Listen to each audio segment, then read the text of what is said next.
ఈరోజు ఈ గౌరవం, ఈ సమాజంలో గుర్తింపు వీళ్ళకు కులం వల్ల రాలేదు, వీళ్ళకు చదువు వల్ల గుర్తింపు వచ్చింది. చదువే ఈరోజు వాళ్ళని గౌరవం తెచ్చిపెట్టింది. ఆ చదువే ఈ వేదిక మీద ఈరోజు కూర్చోబెట్టింది. అప్పుడప్పుడు మేము మంచి ఇంగ్లీష్ మాట్లాడాలి ఎవరైనా ఉన్నారా అన్నప్పుడు గడ్డం వినోద్ గారిని నేను చూపిస్తుంటే హెచ్పిఎస్లో బ్రహ్మాండంగా చదువుకొని ఈరోజు మంచి లాంగ్వేజ్ పట్టు ఉన్న ఒక ప్రజాప్రతినిధిగా గడ్డం వినోద్ గారిని మేము చూపిస్తుంటాం. వీటన్నిటికీ కారణం జీవితంలో మొదటి సక్సెస్ చూసిన ఈరోజు ఎస్ఎస్సి కావచ్చు, ఐఐటి కావచ్చు, ఎన్ఐటి కావచ్చు, లేకపోతే నీట్లో రాణించిన ఈ పిల్లలందరికీ ఒక విషయం అర్థం కావాలి, మీరు మా పిల్లలు, ఈ సమాజంలో భాగస్వాములు. రేపు ఈ తెలంగాణ సమాజం పునర్నిర్మించాలంటే, తెలంగాణ సమాజంలో పునర్నిర్మాణంలో మీరు భాగస్వాములు కావాలి. మీరు రాణించాలంటే మీరు చదువులో నైపుణ్యాన్ని ప్రదర్శించాలి. ఈరోజు ఉన్నత శిఖరాలకు మీరు ఎదగాలి అని అంటే చదువు ఒక్కటే మీకు లక్ష్యంగా ఉండాలి అనేదే నా యొక్క సూచన. ఈరోజు మిత్రులారా, మీరందరూ ఆలోచన చేయండి.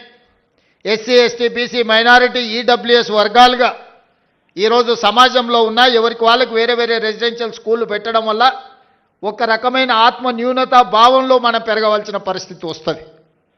ఎందుకు ఈ సమాజం మమ్మల్ని దళితులు కదా అని ఒక పక్కన పెట్టిందా, లేకపోతే గిరిజనులని మమ్మల్ని ఇంకొక పక్కన పెట్టిరా, బలైన వర్గాలని మమ్మల్ని చిన్నచూపు చూస్తున్నారా అని మన మనసులో ఎక్కడో ఒక దగ్గర నిగూఢమైన అభద్రతా భావం ఉంటుంది. వీటిని తొలగించాలి అని అంటే మనం అందరం కలిసి చదువుకోవాలి, కలిసి పెరగాలి, కలిసి జీవితాన్ని పంచుకోవాలి. అప్పుడే ఈ ఆత్మన్యూనత భావం పోతుంది.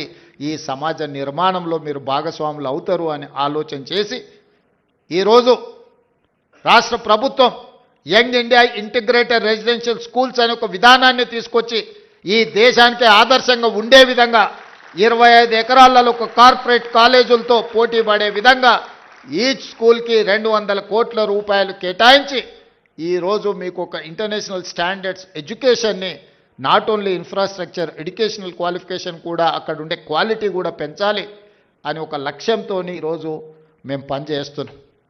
ఈరోజు చాలామంది విమర్శిస్తున్నారు. ఇవాళనే ఒక పత్రికలో చూసిన ఈ SC, ST, BC, minority, EWS పిల్లలకు 200 కోట్ల రూపాయలు పెట్టి 100 అంటే దాదాపుగా 25,000 కోట్ల రూపాయలు ఖర్చు పెట్టి కట్టాల్సిన అవసరం ఉందా అని ఒక పత్రిక రాసింది, ఒక రాజకీయ పార్టీకి సంబంధించిన పత్రిక.